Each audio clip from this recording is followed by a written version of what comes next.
Can we All right. ignore? So the overwhelming story is obviously the way COVID is affecting the MTA. The financial picture, as you will hear from our speaker today, Bob Foran, is absolutely the worst since the Great Depression, and worse than that even.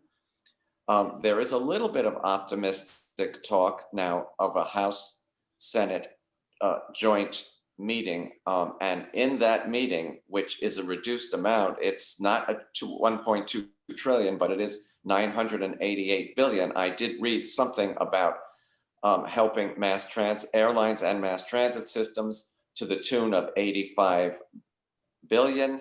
If the MTA can get the 12 that they need, that would be amazing, and that would obviously go a long way towards resolving the current crisis, but nothing is a sure thing yet, for sure.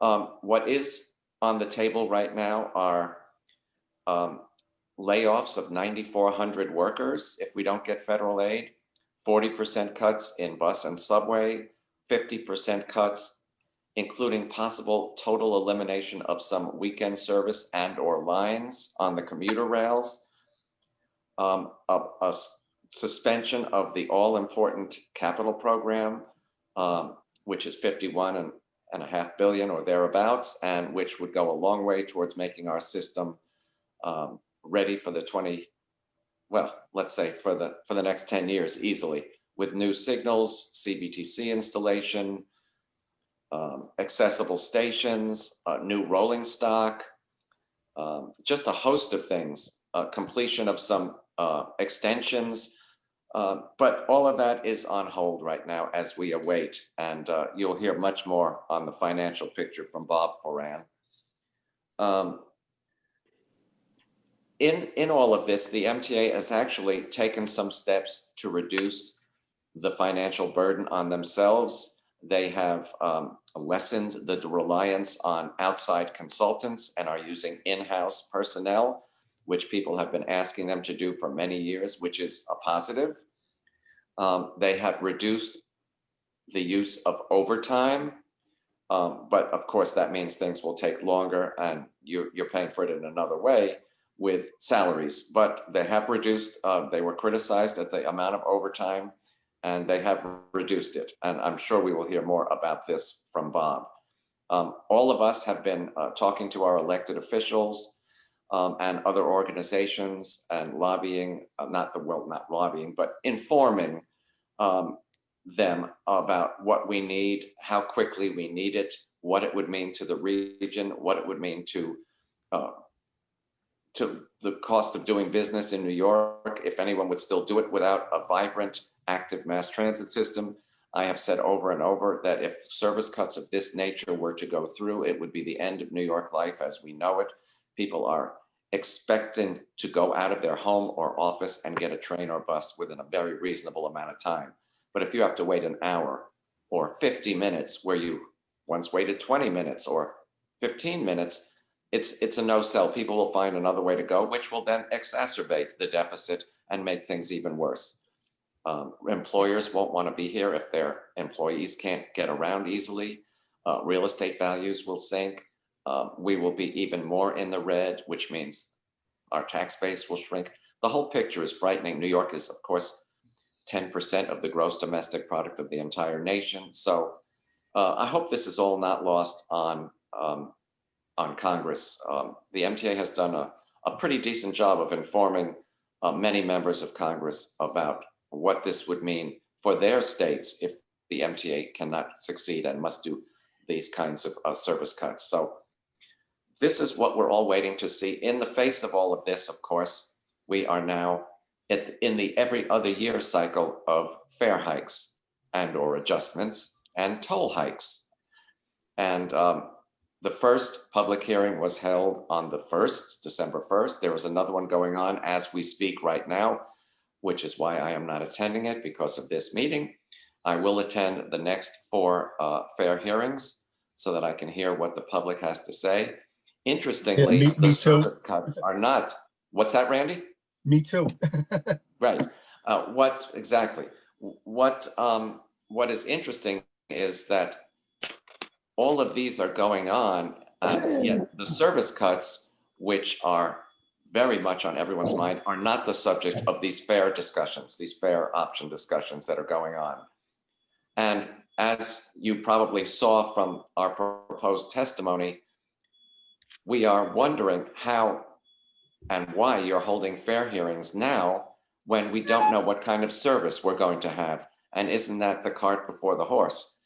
How can you ask somebody to pay more for 40% less service, for instance? No retail establishment would ever do that.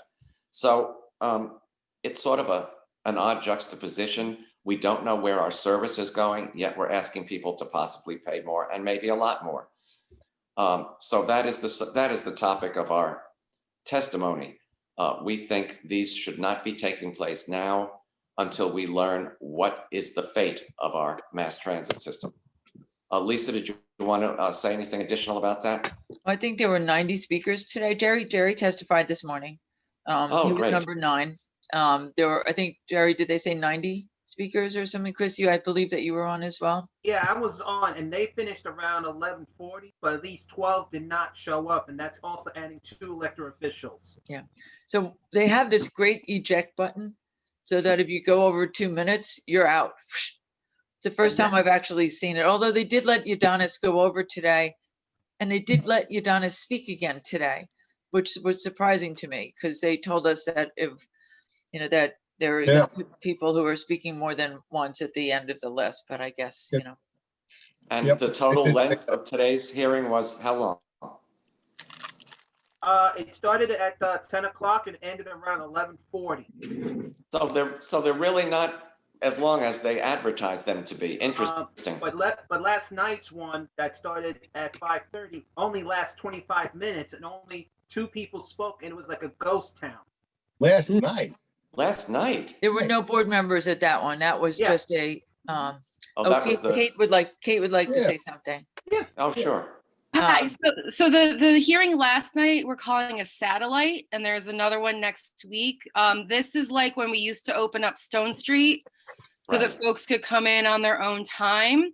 So Lisa and Chris are exactly right. There were no board members present last night, but it will be packaged up for the board as we would have done with the walk-in testimony or the video testimony from Grand Central or Stone Street.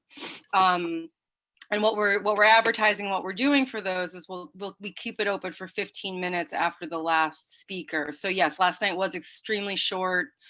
We did send reminders to all 7 registered speakers, but we are working hard to make sure folks can get their voice heard. So there's technically a total of 6 of the virtual Zoom ones and 2 of the satellite ones, correct? That's correct. Yeah. Well, that's. Jerry, and now you can do it from the comfort of your home rather than having to go to a place. It takes half the fun of going to eat in a different zip code. Jerry, did you want to say something about today's? No, not really. No, it's what was expected. It's exactly what was expected. They basically echoed what Andrew was saying. How can we have fare hikes when we don't know what the service cuts are going to be? It's kind of silly. So we're kind of just going through the motions. Yep. Andrew, you did get a shout out from Alan Van Capel, who did testify also. From who? I'm sorry. Alan Van Capel, Commissioner Capel. Capelli. Yes. Oh, really? Alan Capelli. Yes. Yeah. From Staten Island. We miss him. Staten Island has been very, very well represented at everything so far. I may have misread everything about trying to eliminate the discount for the Verrazano, but there seems to be a lot of, there is definitely a lot of opposition to that. Sal Albanese was a guest speaker today too. So. Oh, wow. Yeah. Commissioner Capelli, he was wonderful. Miss him. He's still around. Yeah. He's on city planning now. Sharon has her hand raised. Oh, and he's very active. Great. He's a good man. Yes. Sharon. Sharon. The fares aren't really dependent on the service. I mean, the service is the service and the fare is the fare. If they cut the service, we aren't going to cut the fares. You and I emailed about this, Andrew.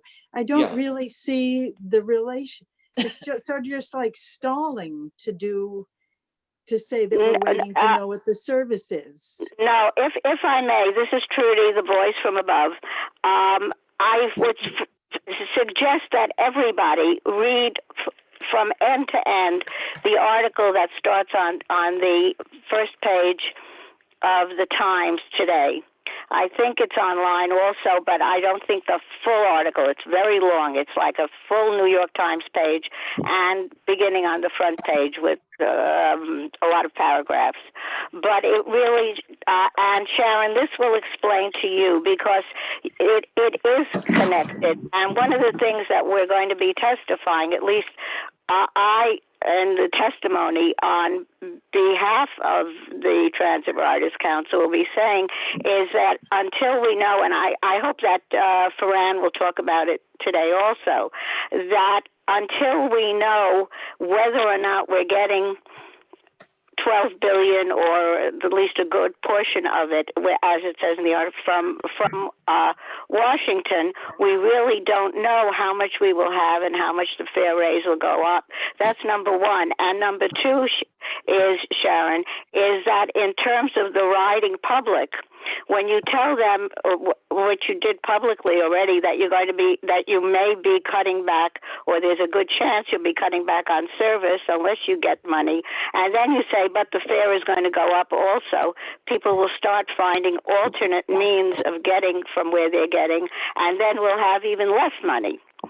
So that's the connection between the two. And Andrew, I don't. Yes.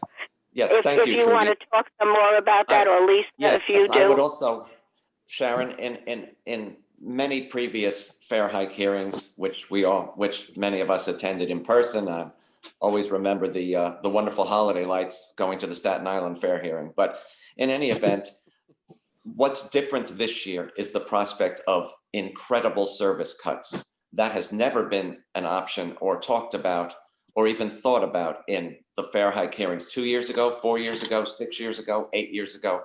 And that's really flavoring this year. Do you lower fares, or do you do some highly inventive fares, which are on the table this time, particularly for commuter rail, to entice people back to the system? And will people want to come back if there's service cuts of 40 and 50%? So it's really interrelated this time. You'd be absolutely right if this was a different year, but this year I think really stands on its own, unfortunately. One of the things we say, is it worth paying 4% more for 40% less service? Yeah, try that in a retail establishment and see how far you get. But of course, the MTA is not a retail I can tell you, without going into detail, that there are, hello? Yeah, We hear you. Judy. Oh, okay. That there are discussions going on in Washington on various levels, and both legislative and executive, or executive to be, I don't know, whatever, how you want to say it, about this situation, so that it's been noted, and it's just a very, everybody says this is the new normal. Well, this is the new abnormal. It's really horrendous, and we don't want to drive people away. Well, read the article. I'm not going to go into it. I just suggest that everybody reads the full article in the Times. It's on the front page. It is. It's on, but then it goes. That's just the beginning. It then is continued, and it's the full page of page A8. And you've got to read the whole article, especially various things that talk about the juxtaposition of the service cut with raising the fares. And it's important for the commuter rail representatives to read that as well, because commuter rail is definitely mentioned and is definitely a part of this picture. One little bright spot in all of this doom and gloom is that some elements of the capital program have continued to move forward. The Long Island Railroad has done some important third track grade crossing eliminations. Those continue. School Street comes to mind. I'm sure Jerry will be speaking about that. Transit has repaired the Archer Avenue, replaced tracks on the Archer Avenue line, and CBTC installation continues on Queens Boulevard and is scheduled to begin on the 8th Avenue line. Some additional work on the Rutgers Tube is continuing. Metro North has replaced some bridges on its New Haven division in Westchester County. Randy might be giving you some other updates on his report. So also Transit has made some additional stations accessible. So there are some bright spots, and anyone who has ridden the system, as I have been doing fairly frequently recently, you've never seen the system cleaner. I'm really amazed. And yesterday on a 4 train going downtown from 86th and Lexington, I got on a train that was really crowded. So in some places, folks are returning to the system. As Trudy will tell you, that is also highlighted where and when those folks are entering the system. That's in the New York Times article as well. But there are some crowded trains again. And hopefully the ridership trend will continue. Christopher has his hand raised as well, Andrew. Oh, how come I don't see those? Aren't I a co-host of this thing? No. No. I thought I was. I should see these raised hands. Oh, well. Andrew, you left out one thing. The F line but on the Carver line's also being worked on. Is doing also the work too. Replacing That's true. signals too. Culver line work is continuing. Just to chime in, you mentioned earlier about the public hearing on the Monday one. That one lasted longer than I think so far, because that one lasted in almost exactly 2 hours on the nose, from 5:30 to 7:30. But you did have. But I believe, Chris, 360 minutes are allocated for each of these things, and they are not going anywhere near it. Yeah. The only thing I will say is the seconds when they take away your microphone and your camera, which is okay. The only thing is when you're transferring them to the mic and camera, it's not a second. It does take at least 5 seconds to 10 seconds. It depends on that person's computer, because not everyone has an updated computer, or if they do, it resets the system again. It does take some time. So. And they allow for that, yes? They do, but sometimes. Yeah, it's very strange. Yeah, it's strange, but it's not like a second. It takes more than a second. I will say it takes like at least 5 to 10 seconds. It's not a smooth transition. I've told Will that it's not smooth. Jerry, you had some issues with it this morning as well. Yeah, I was listening to Jerry, and I was watching, and I seen the same thing, and I was like, I don't think it takes a second. That's got to be that's like the 24th century, but we're not up to that century yet. And on that. I still think they moved it along pretty good though. I mean, all things considered, they're doing very well, considering that it's making do with something that nobody knew how to do last year. Well, it was sort of nice not having to have to deal with it, and the reasons for having to deal with it now we could do without. Yeah. But yes, we have learned a lot since the beginning of this. Lisa, did you want to give any kind of report before we move to the chair reports? Let's see, we met last, when did we meet last? In September, right? So since we have met last, Ellen departed. So now you have a staff of 3. And Gav has been interning with us, and we're delighted to have her. We have one other intern, Shaul Picker, who is, we're hoping may be able to come back. So if it takes us longer to respond, we appreciate your patience. If it takes us a little longer to get things out to you, we appreciate your patience. We will, in that vein, have some meeting dates for 2021 to you that will get out. We're just waiting for the executive committee to take a look at them. So we'll be getting those dates out to you. We're still awaiting some the MTA board dates to make sure that there are no conflicts. And also, hopefully there will be MTA committee meetings again. I do anticipate that we will be Zooming at least through the next year. I would anticipate that the MTA meetings will be held in a Zoom capacity through the end of next year as well. At least I would anticipate that, but who knows? Maybe they'll find a way to inoculate us as they did in well, in some movies that some of us may have seen with drone Yes. drops, but perhaps not. Hopefully, for better or for worse, a majority through at least the third quarter of next year. So we continue. We do have the ability to go into the office at times. Today was potentially going to be one of those days that did not pan out. But you know, there is a great potential for things to get worse before they get better.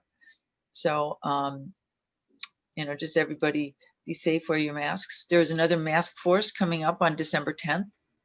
So I've signed up. I'm sure Christopher has signed up. Sheila, I believe, has signed up. Bradley I think has something else on Thursdays, so probably has not. Oh, I might be able to do that one. Good. Okay, well, there's all different times. Andy Pollock is very optimistic by saying by the end of the by September 2021 we should be back in 2 Broadway. Andy, I wouldn't count on that. I would say that some people would be in the office by September 2021. I wouldn't expect that they're going to be hosting massive gatherings of more than you know, some people, but not allowing public to come back into the office. You may be able to see your families again for Thanksgiving with less concern, but I'm not sure that I would anticipate that you're going to have 50, 100 people in an MTA board meeting again until there's a greater confidence in people's health and wellness at that by then. That might So- depend on whether we get 40% service cuts. Otherwise, you might have thousands of people in there. Right. We could start now. Yeah. But you know, I think that there's been a lot of concern expressed from a lot of folks. The advocacy calls that we continue to participate in are very focused on how we get the message across. You know, the message seems to be heard in Washington. We did have a meeting in the other day that was where Senator Gillibrand was the featured speaker at the town hall, and she gets it. There were a number of speakers, including from the Hospitality Alliance, from the Bus Drivers Union on Staten Island, from a number of other, you know, a number of other organizations that are very interested and tied in to the importance of transit. It happened to be at the exact same time that I was testifying, so I had one eye on each screen. So it's hard to, you know, be as detail oriented on that as I would like to be. But please know that we're continuing to talk to and educate elected officials, continuing to drive home the importance of not just the $12 billion, but Trudy's favorite topic, the congestion pricing. And Sheila and I had a very interesting conversation about gas tax with staff from the Assembly Ways and Means Committee. So that, and in combination with Bradley's work on climate and resiliency, we'll be working with other advocacy organizations and looking at gas tax to come up with proposals and work with elected officials on moving some of that forward as potential revenue raisers for next year. I've heard some elected officials start talking about gas tax now. Elected officials are talking about that. Bobby Carroll today was on talking about his non-essential delivery box tax, which is something that he's been pushing for quite some time, which I think we said could raise, what was it, $3 million. But you know what, every dollar you can shake out of the couch cushions right now is going to be helpful. And I think that, you know, it's another dollar that's less that could potentially be cut from whatever needs to be, what else needs to be cut. Yeah. And I see Randy has. Did we ever get a follow-up with this Assemblywoman Pullen about, she seemed negative on that, claiming that she downplayed the whole thing. Yep. So we spoke to her staff, and her staff, and that conversation was that based on the calculations that the Assembly Ways and Means staff had done, it didn't indicate that it was going to, that our analysis seemed to be greater than what their analysis was. And so when we met, when Sheila and I met with their staff, they explained to us what the disparity was. And there's a lot of intricacies with the petroleum business tax and the MTA, the 12 county MTA tax, and distribution of it. So we're going to, Sheila and I and Bradley are going to look at those numbers in addition to some of the climate and resiliency proposals to see what the appetite might be and to see what some of the actual dollars might be. We came out with some ideas for potential funding language that could conceivably come up with, just tripling the gas tax within the construct of what it is now could bring in $375 million, which is no near the $1 billion that we thought it would be. But changing some of the language could bring it substantially higher. So we want to And work if you with put in them. language that for upstate, a portion can be used for roads and bridges where they don't have. They already get that language is already in it. Great. That's already part of the apportionment You of the want to gas. sell it, that has to be in it. It's already part of it. So Great. that's a component of the way it's already divided up. So there's other ways to maneuver within it. Around December 12th, we'll know whether or not New York State is going to sign on to TCI, which Bradley helped me out with the specifics here. Is the where'd Bradley go? Oh, his internet went out, but he's trying to call in. Oh, okay. But it's a transportation climate initiative, and that will be it's a multi-state compact that would bring in additional funding for it's a carbon-based taxation. So that would bring in additional funding based on carbon taxation. So we'll find out then, and that would have some kind of determination about whether or not there'll be additional funding that would come in, and whether or not gas tax would be something that would be palatable to some of the electeds. And finally, before I move on, before we go into the chairs, is we understand that there may be a legislative roundtable that looks at the MTA's budget and the MTA's finances, which would not necessarily include the MTA, but we're trying to find out what that means. But another panel of experts. So I don't know who the panel of experts would be.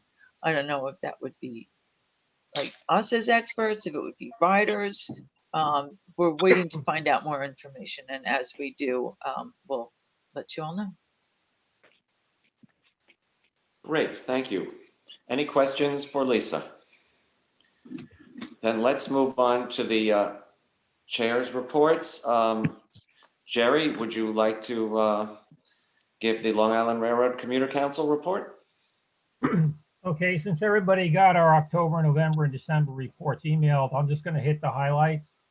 As Andrew mentioned earlier, some of the capital projects are continuing. Third track in particular is moving along quite well. The Elmont station is being built. In fact, I believe they put the platforms in just last week. But the biggie for us, other than obviously the MTA's financial situation, is that the Long Island Railroad is testing a new air filtration system on our trains that will be extremely beneficial in reducing the spread of germs, both COVID and flu. It's basically the equivalent of a MERV 16, which is a heavy-duty air filtration.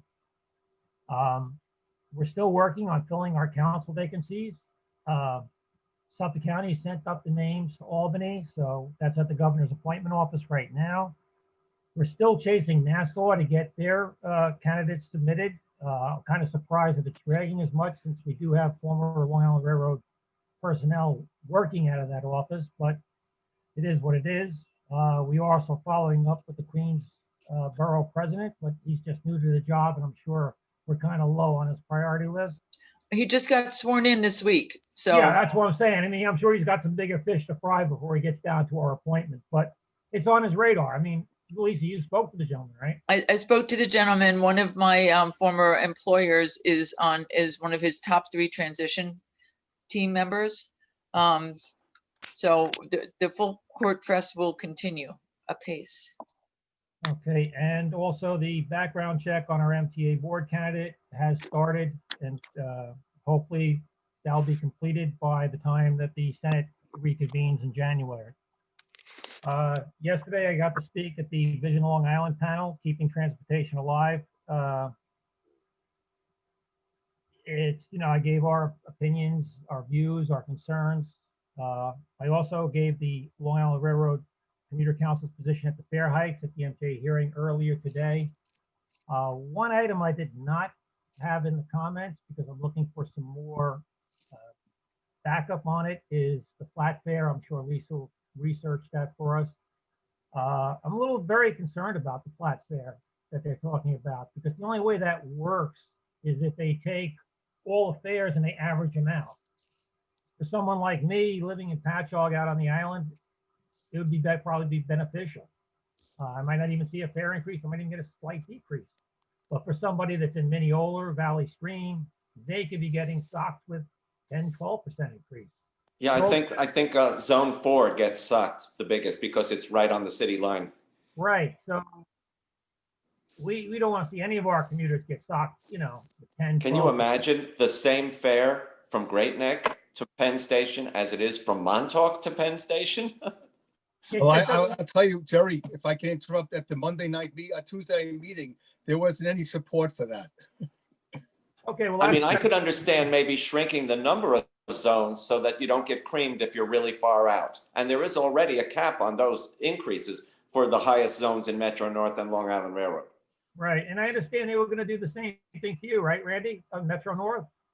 Yes, they would be done in parallel if they were going to be done, but they were actually last night on the Connecticut thing, they also were opposed to it, the people who commented on it. Okay, well, that's good to hear. Hopefully it's a non-starter. Ridership on the Long Island Railroad is still only approximately 30% of our pre-pandemic levels. And one of the things in here, we have numerous complaints because of the ridership being so low. People being stuck with large amounts of money on their WageWorks accounts. This is something that we'd like to move forward with our elected officials to see what we could do to get these people this money. It would have been nice to get it in time for the holidays, but I think that ship has sailed. But if we can get something going for them, the big concern that we keep hearing back is, well, it's pre-tax money. Yeah, it's pre-tax money. It's no big deal. You send out like a 1099 form. When you send them the check, you say, all right. And then the commuter would be responsible to pay that tax when they file their income taxes in the spring. So hopefully we can get something done in that respect over the next couple of months, but that's about it. Terrific, thank you. Any questions for Jerry? And I can't see them, so Lisa, you'll have to. Andrew, I'll make you the co-host. That would be nice. Then I could see who's raising their hand. But speak up now if you have a question for Jerry while Lisa's doing that. Oh, now I'm a co-host, so I can see if you raise your hand. And there isn't anybody. Oh, Christopher, of course. Chris, go ahead. No, one thing I do want to say is when Jerry spoke today, I have to say, Jerry, regarding with the Long Island Railroad also, and I have to say, you really did speak excellent on it. And actually, I did this as my clapping because that's easier to do.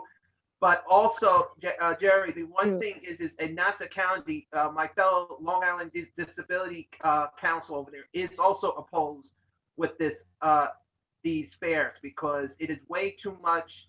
And I do not see them, looking at the accessibility parts in Long Island with them because they're very disturbed. And there were some advocates may not spoke yet, or they're putting in their testimony in, but they're also on the same side. They do not want to see the fare up.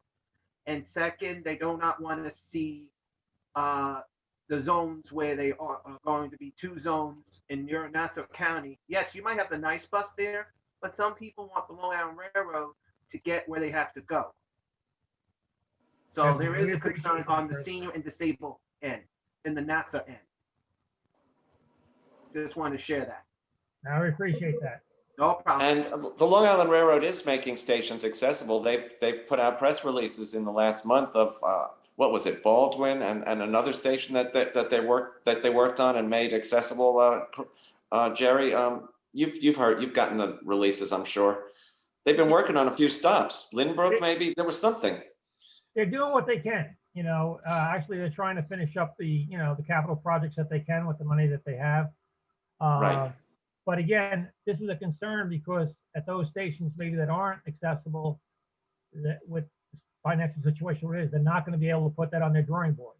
It's going to be, you have what you have. Yeah, thank you.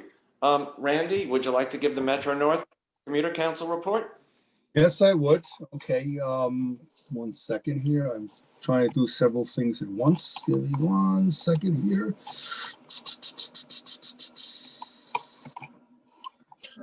All these emails. Here we go. Okay, so ridership is still down. Weekend ridership is better than weekday, but it's the same. It's the same for the Long Island Railroad and subways and buses and everything else. The one good thing for the MTA is that the bridges and tunnels. When I looked at it earlier, I think, yes, Sunday at 11:29. So it was a couple of days ago. Bridge and tunnel traffic compared to last year was down only 13.1%. So a lot of people are driving. Indeed. Indeed. Okay, so getting back to the chair, I was at a couple of press events, and anyway, the information is all. Nothing has changed. We're still running the same service we've been running since June or July. As I said, the report was included, so if anybody has any questions, I'm happy to talk about it. Randy, do you know if the 15% service cuts on Metro North around the Westport area was correct? There's nothing going to be talked about this month. Service cuts discussion is going to be in January if it happens. Okay. Any questions for Randy? Randy, I do notice that on a lot of the news reports, Metro North seems to have been, really badly hit this year by slip sliding and the leaves, the autumn leaf phenomenon, more than say the Long Island Railroad.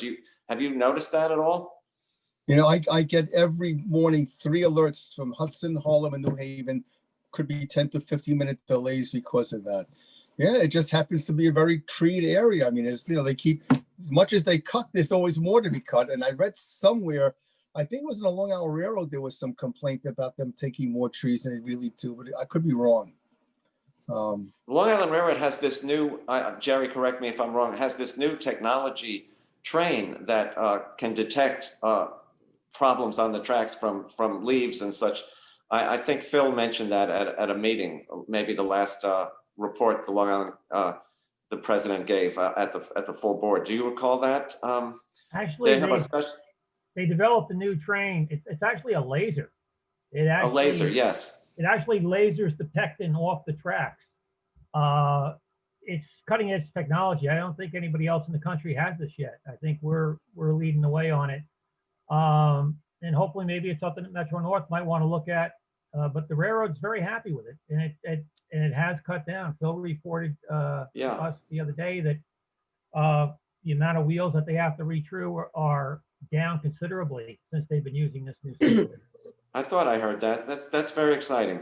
And didn't he just say yesterday? I think he said they've got a second one. Did he say that on the panel? Yeah, I thought he said they were working on a second one right now. Yeah. Right. It was very cool. No, Long Island should share that technology with Metro North, much as Metro North is sharing the special new air filtration policy with Long Island. We've been joined by Bob Ferran, by the way. Okay. That's wonderful. Any questions for Randy? Otherwise, we can introduce our speaker. Okay, so obviously the focus. Sorry, Randy? Sharon is raising her hand. Sharon is raised. Why am I not seeing that? Because she's on probably another screen. Oh, she's physically raising her hand. Can you hear me? Yes. Yes. Okay, I just wanted to thank Metro North for arranging with Laz Parking to accommodate permit holders on the Wassaic branch to park at Southeast because that enables them to, at least on the weekends, ride the train to Southeast and then drive from there. And someone at Metro North made the effort to arrange that, and I'm really grateful. And I think a lot of permit holders will be. So thank you very much. Did you Thanks, act, Sharon. did you get the emails? Because I don't get those emails for that specific subject. They said they were going to send emails out to people. I didn't get one, but they may not have sent it to me because I'd been in touch with them directly. I don't know. You They should ought be to on let a list people to get. know. You should be on a list to, if you're signed up for emails, you should, and you're in that line, you should have got it. From my dealings with that company, I would say that considerable oversight of their practices might be desirable, or that they're not the most efficient company I've dealt with in any way. I But mean, Sharon, one person tells you one after thing, we another reported person your, tells you, huh? after we reported your issue with the lack of service to Wassaic on weekends and this parking issue, they moved pretty swiftly to institute the new policy. Have to give them Well, credit that's for that. after I'd been on the phone with them for over an hour at various times and had been told one thing by one person, a contradictory thing by another person, Yeah, whatever. but at least it's in place now, which is great. Yes, thank heavens. Having the service back would even be better, but I also we're have a hopeful. lot of trouble with their website, the functioning of their website, but that's another matter. You're not referring to the Train Time app, you're referring to the website. The website where they say how you can park by number, or you can or you can't, or there are three different websites, or Yeah. Aaron, Anyway. that email I thought should have come from Metro North. Randy, was What? that? Yes, it came from Mark Mannix, didn't it? No, Yeah. the parking, the one on parking, the one that went to pass holders. I didn't get it. Maybe other pass holders did. Okay. All right. Okay, thank you. Anyway, thank you for arranging it. Thanks, You're Sharon. welcome. So obviously, much of our discussion today has been about the dire financial condition the MTA finds itself in. There is no better person and no person who has the art of explaining every little piece of the puzzle and what is being done and what needs to be done to fix this terrible situation as the MTA's chief financial officer, Bob Ferran. So it is a pleasure to introduce Bob. And Bob, have you sent your presentation to Lisa, or are you going to do it from your screen? And Lisa everybody please mute themselves. Yes, I've mute muted. yourself, please. I have the presentation. I'm ready to put Oh, it back. terrific. I'm ready to put it up. Great. Thank you so much, Lisa. So this is the presentation that we made in November. It'll be updated for December when we put the proposed budget in place. The format of the presentation is very similar to prior presentations, but I'm going to provide more granularity this time as I want to kind of walk you through how we get to the bottom line of the November plan. Next slide. Hold on. Sorry. Okay. As always, we start with the prior plan. So the July plan assumed receipt in 2020 of $3.9 billion of HEROES Act funding. That is the House's bill proffered by Speaker Pelosi. And it included $3.9 billion again of HEROES Act funding, which is comparable to what we received in the CARES Act in the springtime. But it still projected cumulative deficits in 21 to 24 of over $12 billion. So next slide, please. So what has changed since the July plan? Well, again, you see the deficits across the top.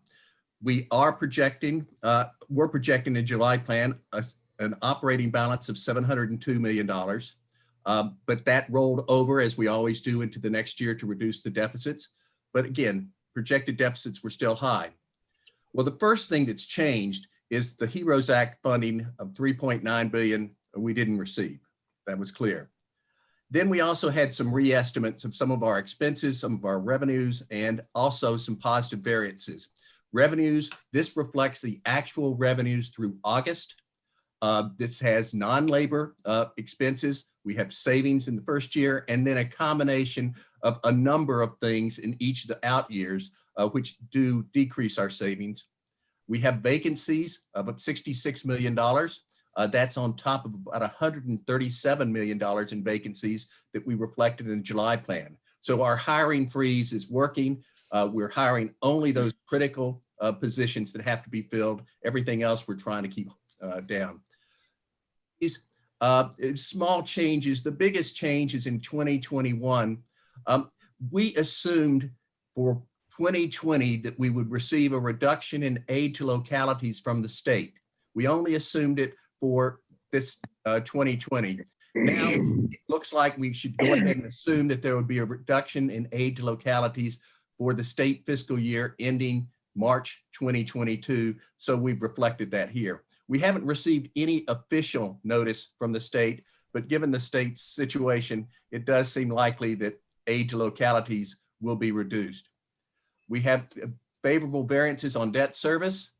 And so you can see now, preliminarily, we were projecting that the November financial plan would have almost a $2.5 billion deficit in 2020, $6 billion in 21, 3.6 in 22, almost 1.8 in 23, and almost 2 in 24, for a total projected deficit preliminarily of $16 billion. Next slide, please. And for those that prefer graphs, I've just laid out those projected deficits. Again, almost $16 billion were projected. Next slide, Lisa. Well, in August, we projected certain reduction actions that we could implement. And so we start again in the top line. Those are the deficits from the prior page. But we said there's certain things that we can do. We identified additional savings actions totaling $540 million in 2021 and almost $500 million going forward. Well, we've continued to look for savings actions, and since August, we've added more.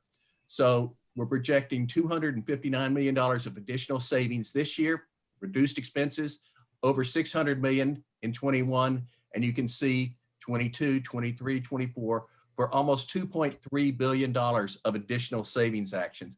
And that's in overtime, consulting contracts, and other than personal service, so non-labor. The legislation passed in the springtime allowed us to take the lockbox money. That's the internet sales tax, the mansion tax surcharge that were dedicated for capital, and said that we could use them for operating purposes for 2020 and 2021. And so that's reflected there, that we are going to switch those into operating. And that's part of the reason that we keep saying that the 20 to 24 capital program is on pause until we figure out the path forward, because we certainly need these dollars right now for the operating budget, and we can't afford to apply it to debt service for the capital program. We also have monies that were in the operating budget financial plan for, we call committed to capital. It's really pay-as-you-go capital, monies that we set aside to minimize the amount of debt we have to sell. Well, again, we're putting the capital program on pause until we see what happens. So we're just now taking that money, use it for budget relief, 187, 180, 120. So for a total of 600 million. We had monies set aside for other post-employment benefits. That's primarily retiree healthcare cost. That money was set aside to earn interest, but we could use it if need be for current retiree healthcare cost. And that's what we're doing. We liquidated those funds, and it provides about $337 million for the current year's retiree healthcare cost, which reduces our deficit. We are expecting to receive some FEMA reimbursement in 2021, about $220 million. And we're using the general reserve from this year, $170 million for deficit reduction. So in total, the actions that we identified and have already started implementing are giving you almost $1.4 billion of savings in 2020, almost 1.5 in 2021, 600, 580, 460, for a total of $4.5 billion that we've taken actions on to reduce those deficits. Now, you may have heard, we were directed at one of the board meetings to access the Federal Reserve's municipal liquidity facility for deficit financing. And we're in the process of going through that. We're working with the Federal Reserve, and we expect to close on that deal for $2.9 billion about December 17th. Now that's the full amount that we can borrow underneath that program. We've already borrowed $450 million. We can borrow another 2.9. It is deficit financing. It's a 3-year maturity, and we'll have to take it out with long-term bonds if other monies are not available in 2023. But the legislation that was passed in the springtime allowed us to sell up to $10 billion worth of deficit financing bonds and use the proceeds as revenues to offset our deficit. It's not something we want to do, but we have to do it this year to balance our budget. And our objective is to minimize the amount that we might have to use going forward. Why? Because one, it's a one shot. Two, it has an ongoing cost that will put pressure on our operating budget well into the future. Two, it reduces the amount of capital that we can invest in our infrastructure. And we, again, know we need to keep making those investments into our infrastructure. So we're really trying to minimize reliance upon this. But again, for this year, that's the plan we have. That together with the actions we've taken will give us an operating balance of almost $1.8 billion at the end of this year, which rolls over to offset the deficit in 2021 and reduces that deficit to about $2.9 billion. We continue to have almost a $3 billion deficit in 2022, 1.3 in 2023, and 1.6 in 2024. We are making progress, but things aren't standing still. Things are changing rapidly. And so in May, we asked McKinsey to go through and do an analysis of how the pandemic was affecting our finances and the revenue losses. And they said that basically between the loss on fares and tolls and dedicated taxes between 2020 and 2021, the midpoint of the estimated losses was almost $12 billion in just that short period. Well, we've again asked McKinsey to update their analysis, and preliminarily, we've seen some results. They're continuing to work on it, but they're providing us with two cases, a best case and a worst case. The best case scenario, the virus is contained through a combination of effective vaccine and resistance to the virus due to a previous exposure, eventually creating a new normal ridership level, which is estimated to be about 90% of the pre-pandemic ridership in 2024. The worst case scenario assumes a resurgence of the virus in New York City area, resulting in restrictions that are very similar to those that were implemented earlier this year. From that resurgence, recovery will be slower and it'll take longer before reaching the new normal. And that new normal ridership level is estimated to only reach 80% of the pre-pandemic level by 2024. Next slide, please, Lisa. So this shows what was estimated in May by McKinsey and what is the more recent estimates that we used in the November plan. And as they've updated them, the preliminary results were more pessimistic. Now, what this chart shows is ridership levels on the left from 0 to 100%, so pre-pandemic ridership levels. And this is across all operating agencies on average. And then it shows by quarter going forward what the ridership levels would be. And you can see in all cases, they're showing a recovery. It's just a question of how quickly the recovery occurs. So the green line there is what they estimated in May, and we included in the July plan. And as you can see, there is a recovery that takes place. And by the time you get to 2024, we were estimating that we'd be back at 100% of pre-pandemic. Well, again, as I said, the more recent estimates are much more pessimistic. So down on the middle of the page, you have right above the blue line, it says, okay, what is the difference between the July plan midpoint and the November plan midpoint? And you can see effectively the same in 2020, but 2021, it's $849 million worse, and it's same amount in 2022, $1.3 billion worse in 23, and $1 billion worse in 2024. Bob, can I Yes. just ask you quickly, what month did McKinsey draw up these estimates? The preliminary estimates that are reflected here were in early November. They're continuing to work on them because as we all read in the paper, first, the resurgence, it looks like it's even worse than what we thought. They're now talking about the surge on the resurgence, and we're told to be very prepared for what could happen in the next week or so following Thanksgiving. And then we're told that the holidays at the end of the year, they're expecting perhaps something again. So we do know that it could be worse than what we've seen. But we're also hearing that 3 vaccines Absolutely. may be arriving sooner than we thought. That's it exactly. So that's what we've asked them to continue to do their analysis, because we're trying to see some things that are positive and some things that potentially are negative. So we're trying to get the most current information we can. Thank you. Thank you. So as we looked at this, we said, look, we're not going to use the midpoint between these two like we did in July. We don't have the capacity to absorb, anything worse than the best case, and certainly not the mid case. Let's go ahead and prepare for what the worst might be, and hopefully we'll have, an upside surprise, because we can't really afford to handle a downside surprise. So we took the worst case from their analysis. And that's, again, the second line right above the blue line on the screen. So that says in 2021, it would be $1.6 billion worse than the July plan, or worse than what we had predicted. And almost 1.9 worse in 2022, $2 billion worse in 2023, and $1.5 billion worse in 2024.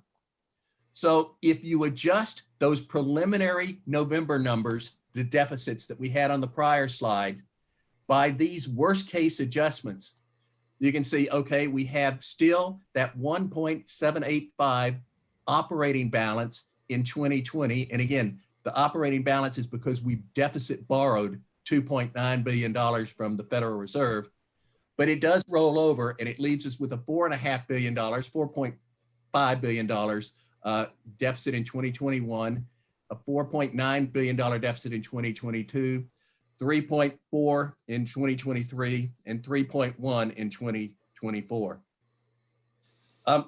I should say what we did is we took the projected rates of recovery, that is, from where we are in 2020, what is the expected ridership level in each year?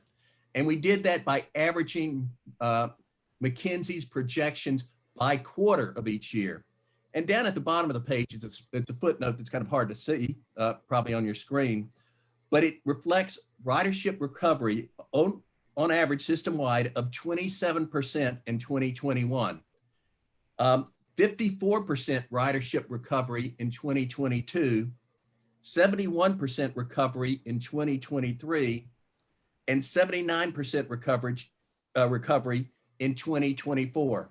So the worst case, about 80% of the pre-pandemic level of ridership is projected in 2024. And you can see that on the lines at the top of the page. The dark red is the worst case. The lighter pink is McKinsey's preliminary best case. So what are our options? Next slide, please, Lisa. Well, preliminarily, we had the deficits from the prior page. If we receive no new federal aid, what can we do? Well, we talked about it in August. We could have service reductions. We could do wage freezes. We could have additional fare and toll increases above 4%. We could do deficit financing. We know that we're already pausing on the capital program, so that's in place right now. So we looked at service reductions, okay? And the service reductions that we looked at were the 40% reduction in subway and bus and a 50% reduction in commuter rails. And we annualized what we thought the savings would be. And the annualized savings you can see in 2022, it's about $1,274,000,000. We don't, if we were to do service reductions, okay, so if the board voted to do service reductions to address the deficit, the earliest we think it could happen would be sometime in May, because there's just a number of things that happen. So we put 2/3 of an annual savings in 2021.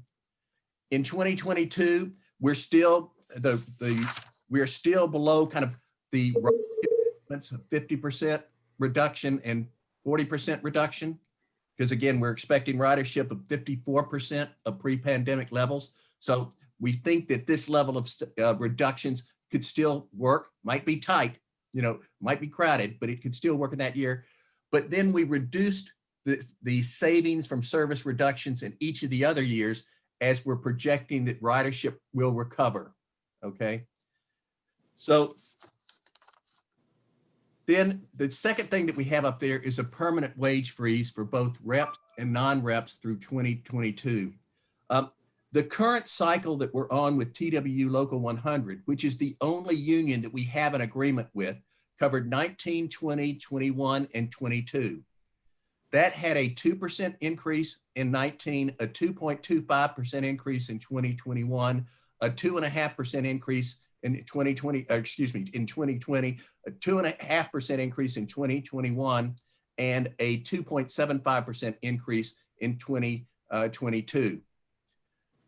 Typically what we do is we assume that all of the other unions will settle eventually according to the pattern that we have with TWU. So our financial plan included the assumption that every other union would come to settlement with us and would have the same financial results. So we built that assumption into the model.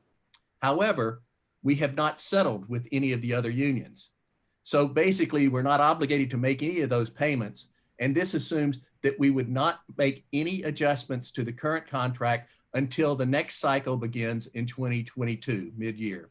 So those are savings that we can do. We're also assuming that we'll negotiate with TWU for to not have the next two adjustments. And again, we've heard the union's position on that, but everyone is going to have to contribute to this. And so that's the point that we're putting on the table as our position. Now, it also includes no increases for non-reps. We had 2% built in each year for non-represented workers, and we're assuming that that's a freeze as well. So even if we were to do these two things, you can see that we're still looking at a 2021 deficit, projected deficit of $3.2 billion. 3.3 in 22, 2.3 in 23, and almost 2.6 in 2024. We didn't put anything on here for additional fare and toll increases. Again, that is a possibility, but we all understand, what our customers are, how they're suffering. I do have to say though, that the financial plan does assume a 4% increase in 2021 on the fares and a 4% increase on tolls in 2021. We have the ability, should the board so choose, to go above 4% on the tolls. And again, I remind you that last time we did tolls at 6%, not having congestion pricing and seeing how, traffic is continuing, to clog our streets, it may be something that the board wants to consider to go above 4% on the tolls. But those are options that are out there.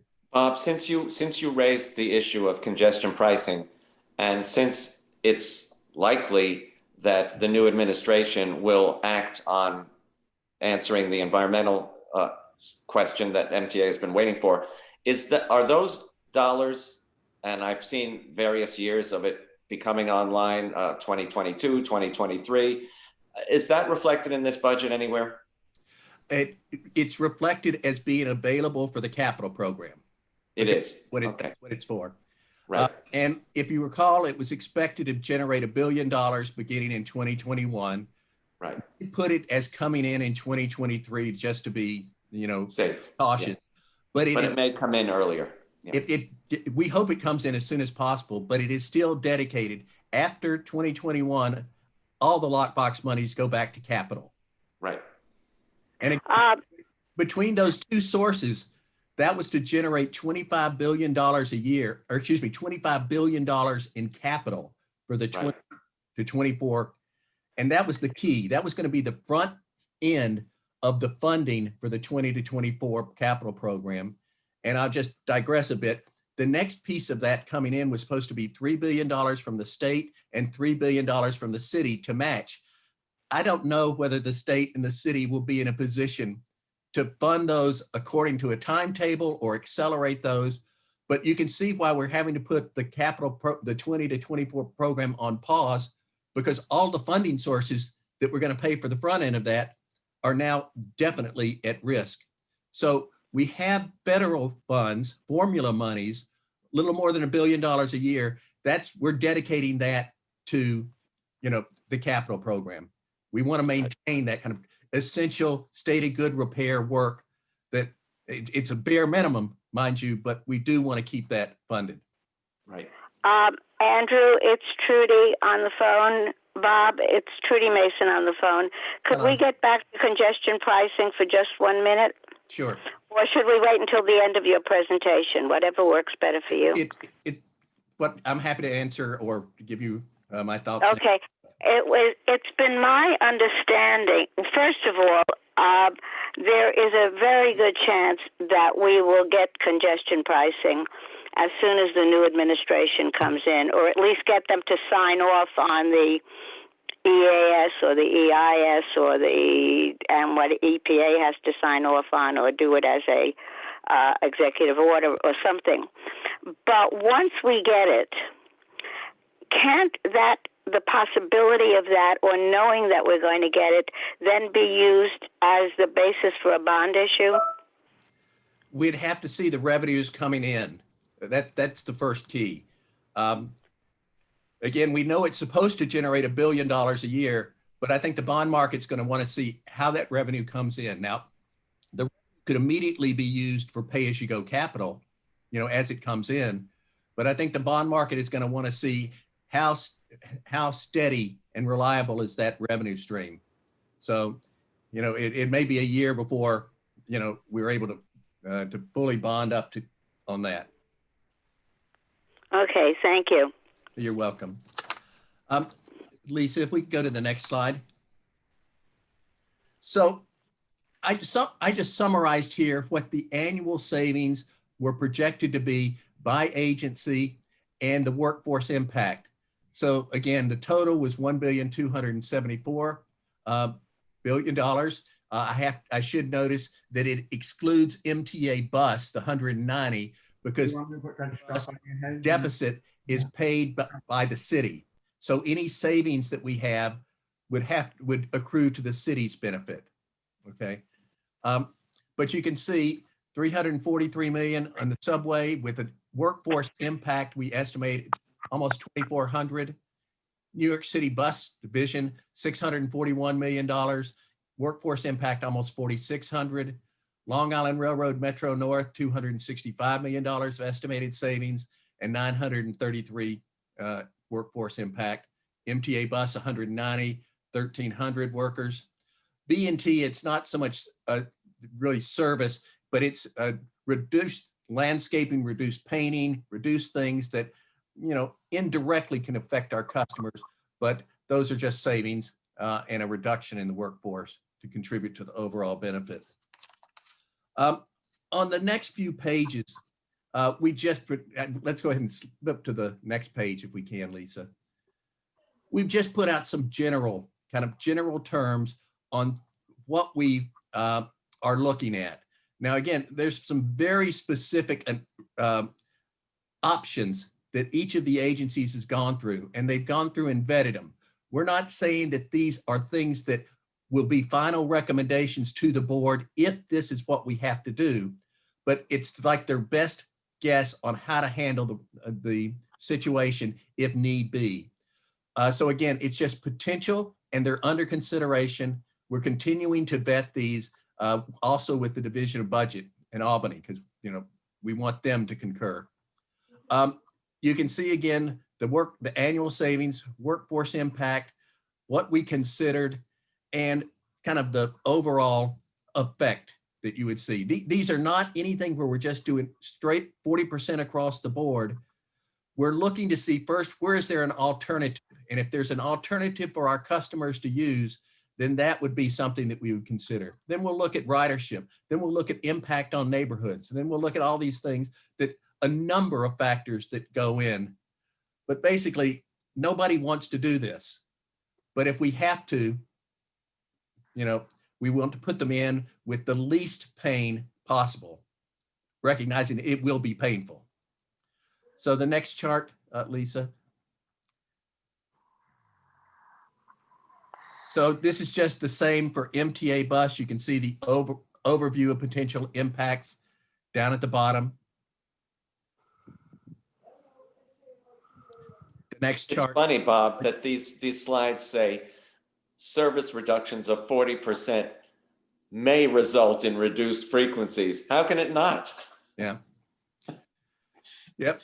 Well, again, it's a combination. It's going to be a number of things. It could be elimination of bus routes. It could be shorter hours. It could be greater headways. It could be longer. It could be longer distances between stops. So oh God, they're just trying to figure out what could be done to minimize the impact. And it's also time of day, maybe during certain peak periods that the frequency won't be as affected as much as at other times. The next slide, please, Lisa. The same thing for Long Island Rail and Metro North. Here, the target was a 50% reduction. And you can see at the bottom of the page, some of the potential impacts.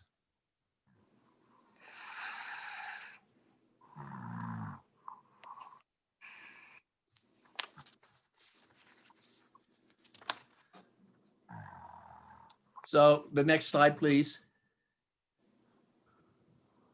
So in summary, even with those two things, potential reductions in service, wage freezes, we still have the deficits going forward. Now, this is about $11.4 billion of deficits remaining even after these actions. The key is going to be, what do we do next year in the budget? And right now, I can't tell you exactly what will be presented at the budget in December. We're considering ways of presenting it. Do we want to present it assuming federal aid? Do we want to present it with potential service reductions as well? Do we want to present it with other options? Or do we want to present it as we did in November, which just said deficit reduction actions, other than the service reduction? There is a bit of a strategy here. We don't want it to look like to people in Washington who aren't sympathetic to us that, oh, we can just cut service completely, do deficit financing, and we've solved the problem. No, we believe that the federal government should be supporting the MTA, which supports the region, and the region supports the national economy. So it's just a bit of a strategy on what we'll actually present. And then we're going to see actions that are going to take place.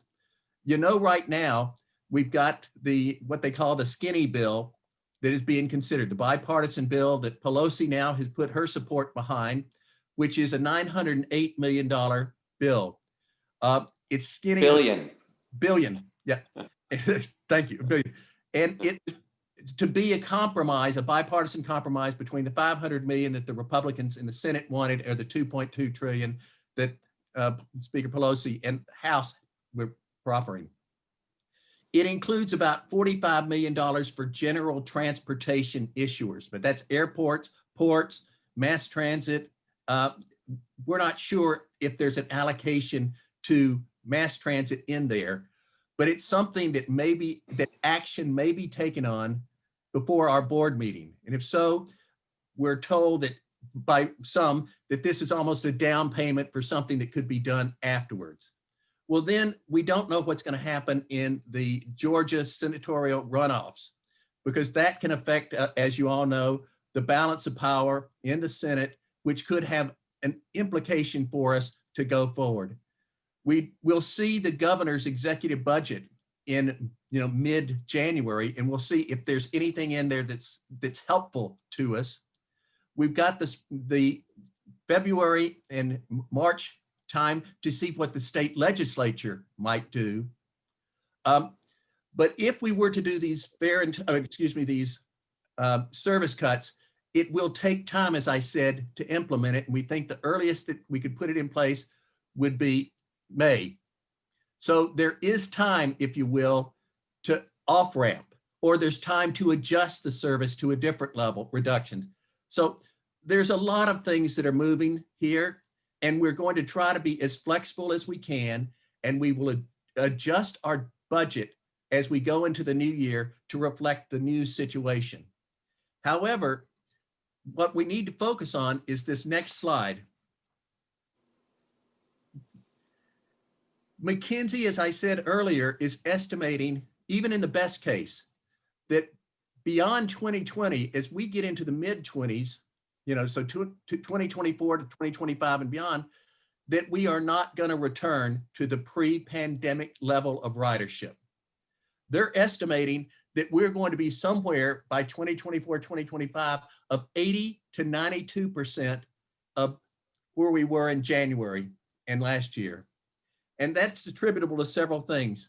The first adjustment is remote work. It's an increase in remote work. McKinsey went through and looked at various different employment sectors. So they didn't do just a broad brush. They went and looked at individual employment sectors to determine what they thought the impact of the pandemic would be. And obviously there's a number of people who probably aren't going to go back to working regularly in a downtown office. And then there's some that will come back. But they believe that right now, the average worker spends about a half day a week away from the office. Now that's your vacations, that's sick days, but that's also working away. They believe that that will then increase somewhere to 1 to 3 days a week, depending on the employment sector. And that they believe will have a significant impact on our ridership of 4% to 12%. The next area, they believe that there will be reduced non-work trips, a 10 to 20% reduction in retail trips as people continue to rely on e-commerce, a 20 to 30% reduction in leisure travel. A lot of that is international travel. And the combination of those two things will result in a 2 to 5% decline in ridership. Then there's the shift, where people are either going to rely more on their automobile or for bicycling and walking for shorter trips, shorter duration. And they think that will have a 2 to 3% impact. The employment, they don't think is really going to, affect it much at all. But the combination of those factors results in projections of 80 to 92% of pre-pandemic ridership, in 5 years. So to me, we've got to get out of this deficit we have next year. That's the first critical point. We've got to figure out what we can do in the years beyond. But the one challenge we really have is we got to figure out how to right size the MTA service for a future new normal. And again, that could be service structure, service levels, but we got to right size our organization and our delivery of service to meet the demands of our customers. And that's a challenge we're going to have to start facing almost right away as we consider immediate actions to address the deficit, because we can't afford to just wait until the last minute and then try to respond. So to me, this is the I wanted to end with, not the chart about the deficit, because I think this is really going to be a big challenge for us at the MTA in determining how we're going to meet our customers' needs. Bob, isn't it also possible that people may not be traveling as much in the rush hour, but may be going more in a shoulder period? Could be. We just don't know what the behavior is going to be. And so we'll have to keep monitoring it to go forward. And whatever it is, we're not going to get it right. It's going to have to be an evolving process. Sure. Because people will continue to evolve in how they commute and travel. So. So that concludes the presentation, and we have to answer. That's great, Bob. I know we have some questions for you. Thank you so much. Yeah, Edith has a question or two. Can you unmute Edith? Edith, Edith, I'm asking you to unmute yourself. I am unmuting myself. Thank you. Thank you. I have two questions. One coming back to the capital plan. Okay. I assume things already in construction, planning, etc., will possibly be going forward. Is that a correct assumption? And will those items that were the response of legal settlements, one cases, settlements, etc., that have timelines, where do they stand? And my second question has to do with what we're hearing about reducing the number of workers on trains. At present, we have been educated to use the middle of the train before and behind the second worker. That's going to be a major problem for anyone who needs the awareness of the train operator to be sure they safely get on and off trains. Are we looking at an entire new education program that will move that emphasis to the front of the train where the other employee is? Yeah, I can't respond. I don't know the facts on the second question, but we can follow up and have an answer for you, I suppose. On the first, we're continuing to fund to the full extent possible the 15 to 19 in prior capital program projects that we have. We're trying to fund it at least a minimum on some of the 20 to 24. We're trying to do the design on 2024 projects because we would like to be ready when funds are available. But again, we're very limited in the monies that we have. I know Jano Lieber and his team are looking at various levels of funding. Whether it's the 51.5 billion, whether it's X percent of that or a lower percent of that, they're looking at options and all of those. And within the options, they're prioritizing the projects because we do know that there are key projects that we do want to fund. We've made commitments, and so we'll try to do those. But right now, we can't say what the size of the program will be until we see the path forward. But I know that Jano, for whatever level of funding, and again, they've made some assumptions on levels of funding for planning purposes, they are prioritizing projects within those levels of funding. So that, and there'll be things that just have to, be put on hold, but that's the philosophy and that's the intent. Thank you. Chris, you have a question? Yes, I have one important question. First of all, Bob, I love your presentation on the capital, how you break it down. The one question that I know I mentioned is every time you come to the meeting. When you guys propose, all these funding or money percentage of this, are you also accounting about A, reduced fare, B, the Omni? Because so far, I have to say, the Omni levels I'm seeing, because as I do the mass force or do my regular business, I see a lot of people using it right now at stations on those, as well as the reduced fare. I know a lot of people who uses it. How is that going through? Well, we're using the same projection methodology that we have been using. And so that does include that there will be more increasing Omni usage. And right now the Omni is not able to give you a discount or things like that, but there'll be adjustments made to it. But no, we're continuing to forecast, that the reduced fares there, that Omni will continue to increase in market share. So those things are being considered. Thank you. You're welcome. Yes. Lisa, you have a question? I do. Thank you. I apologize. I've lost my video somewhere in the middle of this. Thank you, Bob. That was great. I was able to follow along a little bit better than at the board meeting.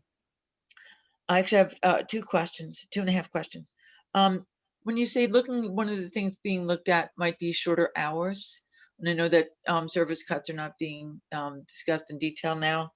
Could that include the permanent closure of overnight service, permanent loss of overnight service? I'll get them all out there. The other is when you think the next full bore McKinsey report might come out. And then the other is where the $12 billion through 2021 number comes from. That ask is.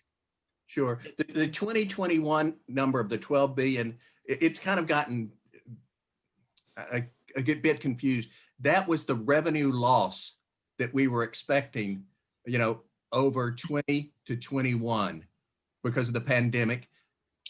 And it also included the $1 billion of congestion pricing loss. So there's kind of two things that have kind of gone back and forth where you're seeing the deficits that we're projecting over a longer period of time. And then it's the revenue loss that we have.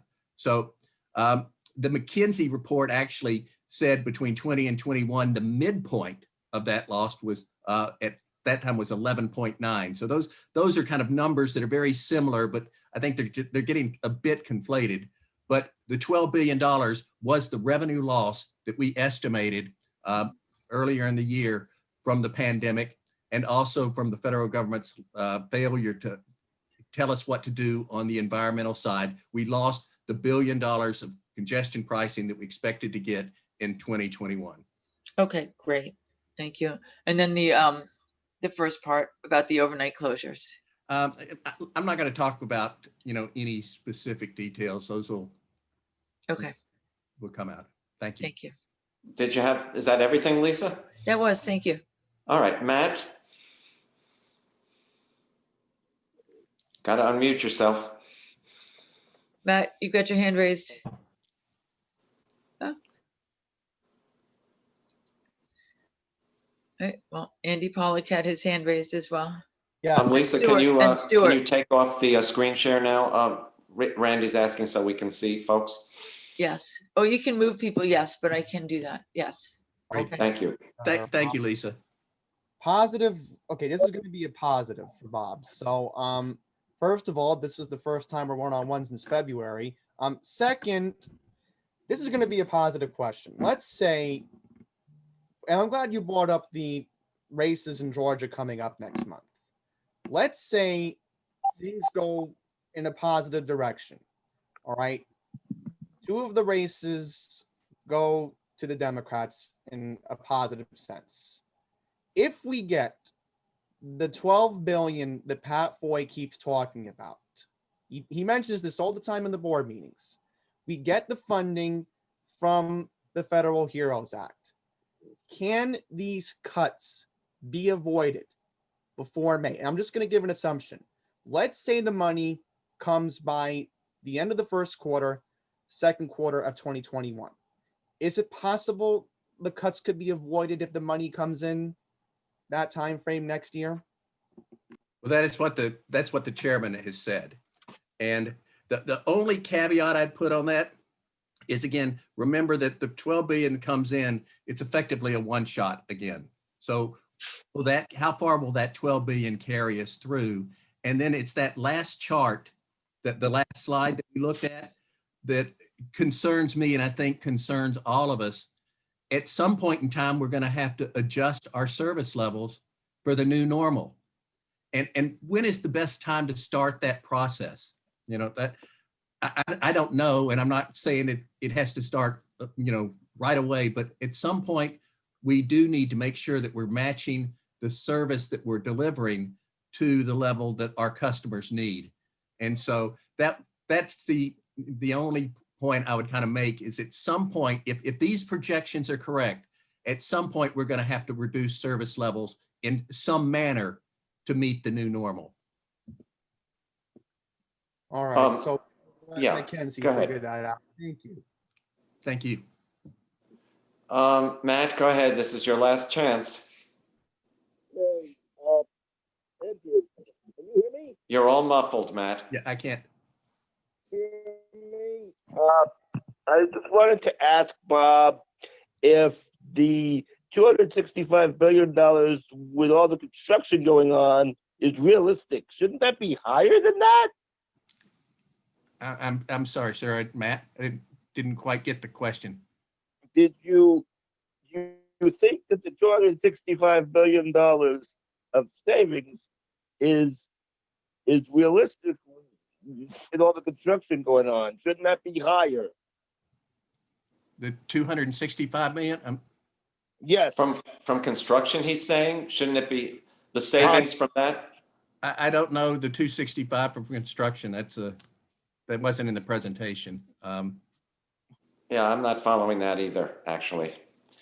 Bob has to leave very shortly. Are there any other questions? I just Stuart. want to thank Bob for his presentation.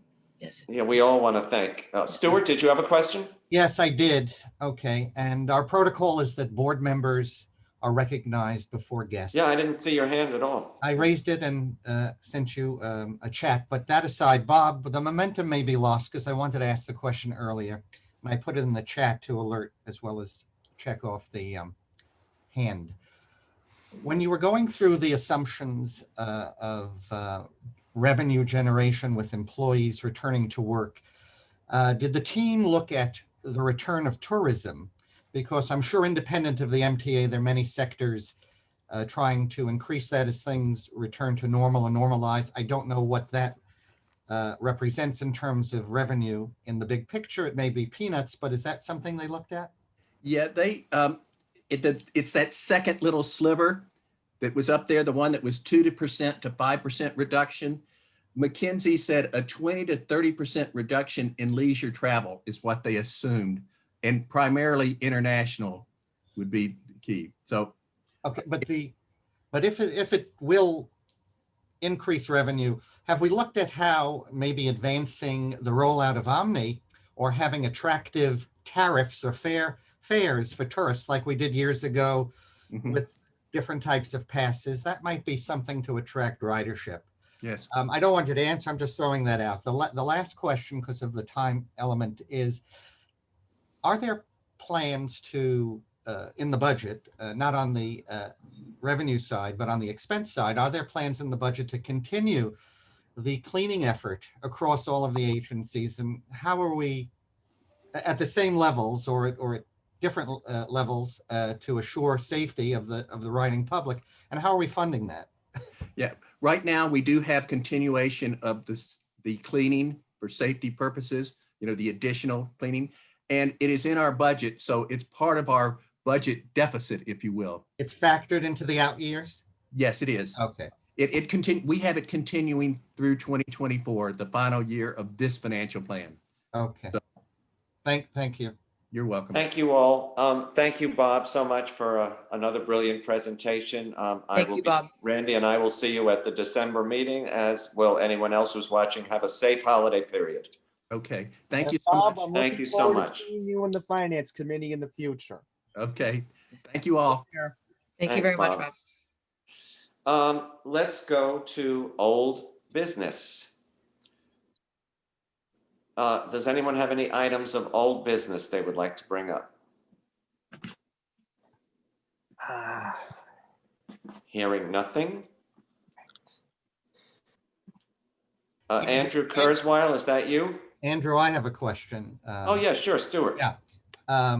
We talked about, but not in a while, the East Side Access Project. Has there been any new information on the timetable and travel assumptions?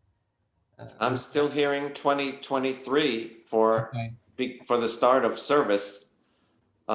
They still need to work with Amtrak on the Harold interlocking area and do some work there. But that's like, I'm still hearing 2023. Okay, thank you. Ask Jerry. Jerry, have you heard anything else? Jerry had to leave the meeting, but that's what we've been hearing in our meetings, right? Larry, please correct me if I'm wrong. Or Marilyn, that's what we've heard in our meetings as well. And as far as service assumptions, I think that they haven't gotten there yet. Thanks, Lisa. Sure. And I was back and forth between meetings. Did he talk at all about fare evasion And did not. Because we really, something has to be done about this. It's massive. Yes, It's just multiple. Is there it anything is. we It's can all do walks to of life. It's all, you know. Go ahead, Randy. it's all of us who ride the subway. The few times I've ridden it, I've seen it every station I've been at. It's 7 or 8 people, and Exactly. and it's It just is. And the original assumption of 300 million a year, even the IG said was woefully short on the reality. It's probably closer to 500 million a year. And this is it's like, it's really terrible. And we need to get a handle on it. And we're going to follow up with the new police, the new NYPD transit chief, Kathleen O'Reilly. We're going to follow up with her. And I'm still anxious to do a project on this topic because I think it would be illustrative.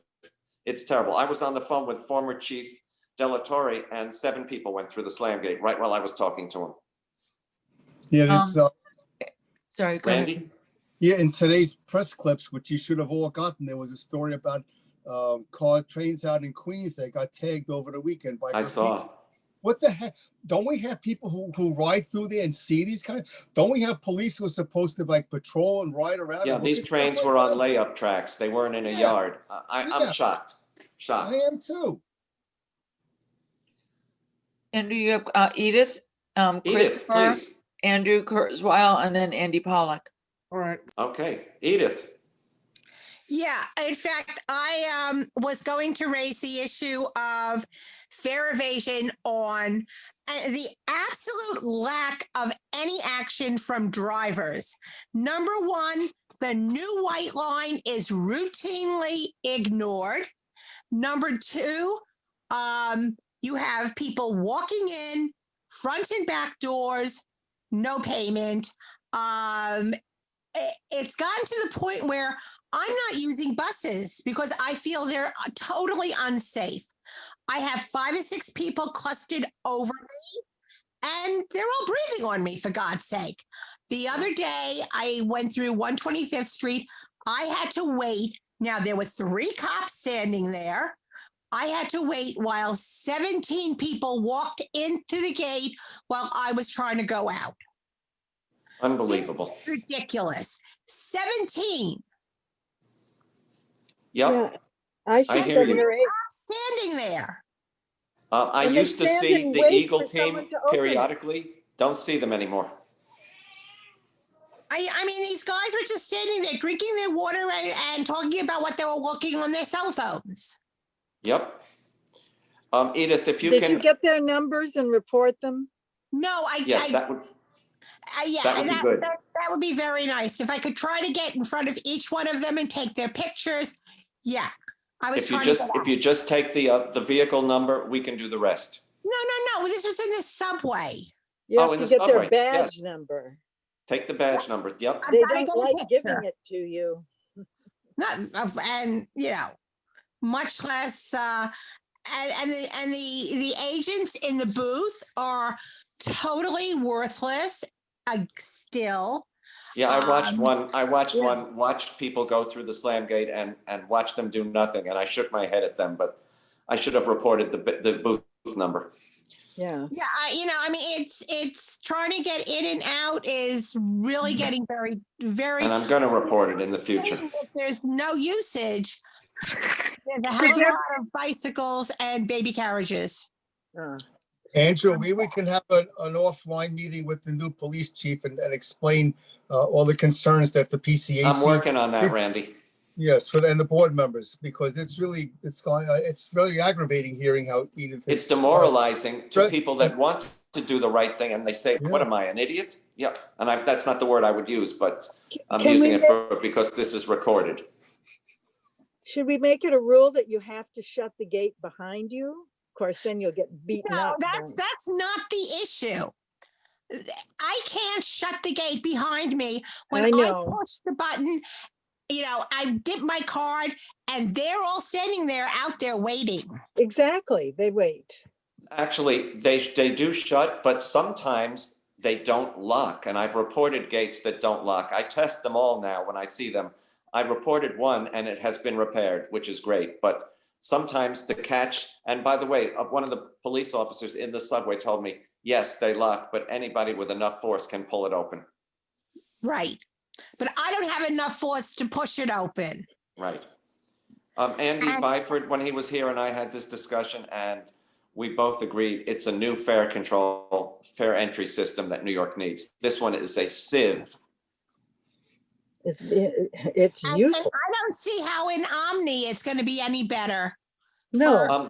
The one difference with Omni, and I was talking to some revenue and operations people yesterday because of the desire to remove the weekly and monthly time-based passes, and because of fraud. And I understand that some people are buying multiple cards and selling swipes. I was told that on the current Metro card system, yes, they can isolate what cards are being used repeatedly in a one fare control area, but they don't learn that until 3 days after the offense. With Omni, they will learn it immediately.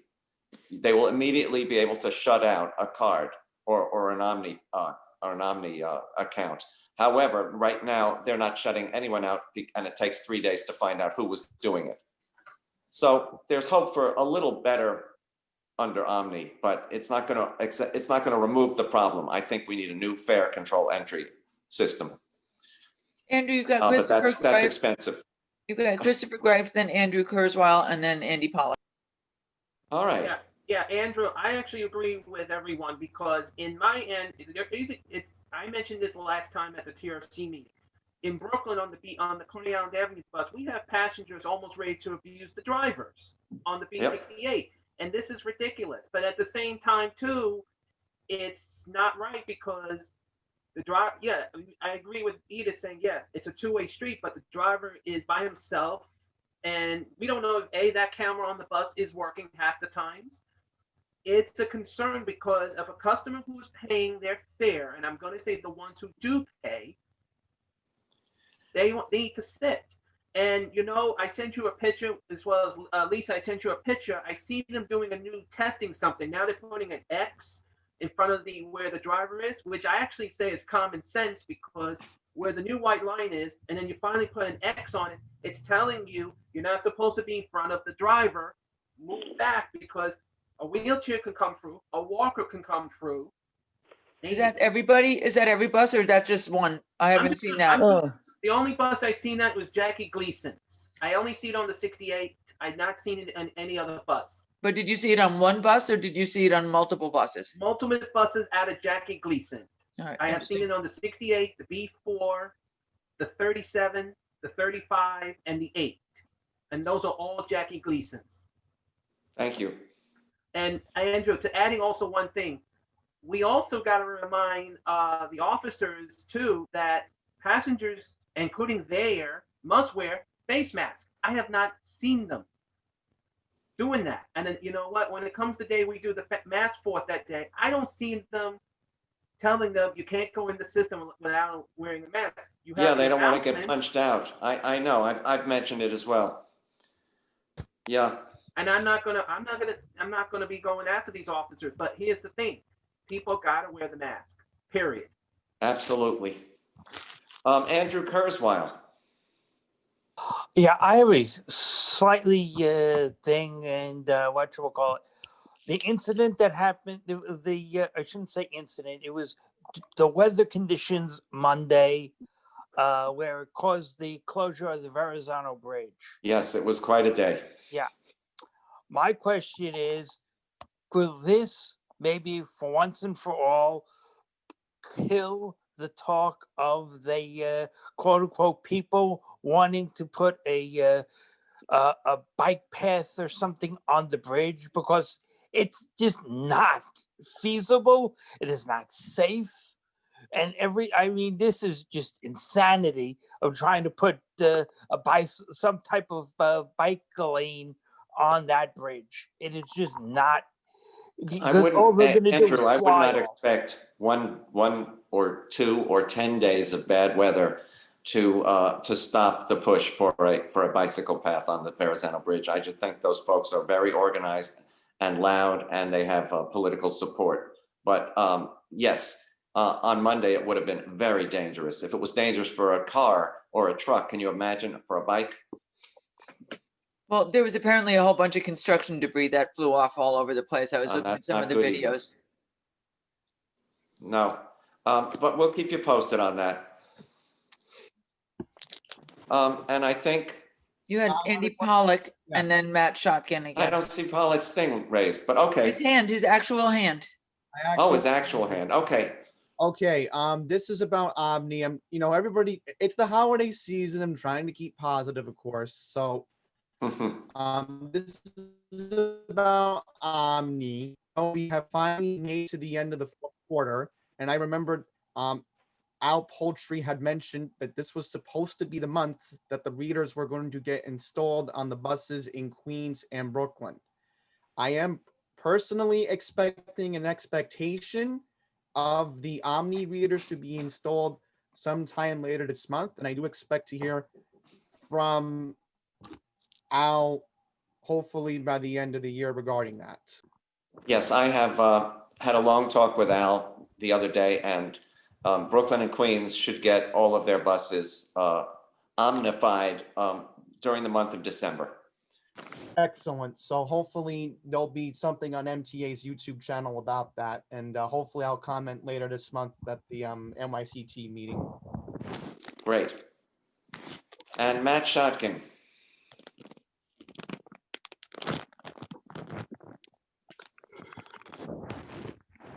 Or perhaps, there he comes. We see his hand. Matt, you on? There you are. Whether the escalators in Grand Central Station. Matt, you're muffled.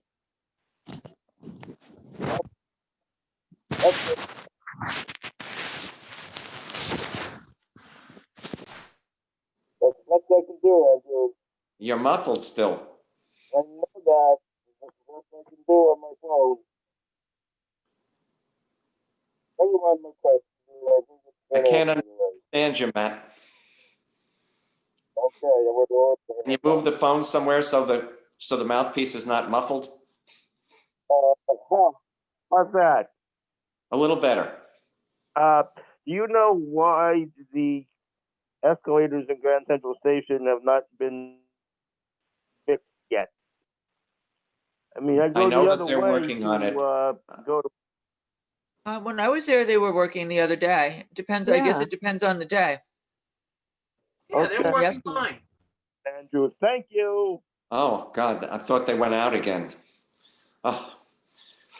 Okay. We have Any other old before we move to new business? We did new business. We actually didn't. Chris, you have an item of new business? No, I was just trying to get, because I know there's something on the agenda. You have something with new business. We do? It's on the agenda. So we Let had me an look. item on the agenda for joint testimony.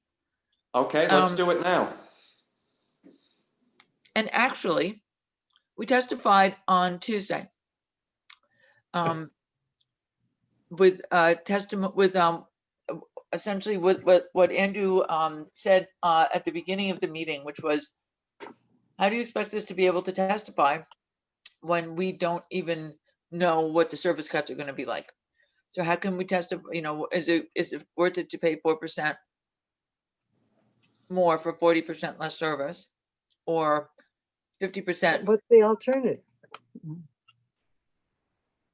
The alternative is to know what the service. The alternative is to wait until the spring. Yeah. And yes, to that'll know increase the what is going to deficit. happen with the funding, and look at the totality of the situation before making a decision.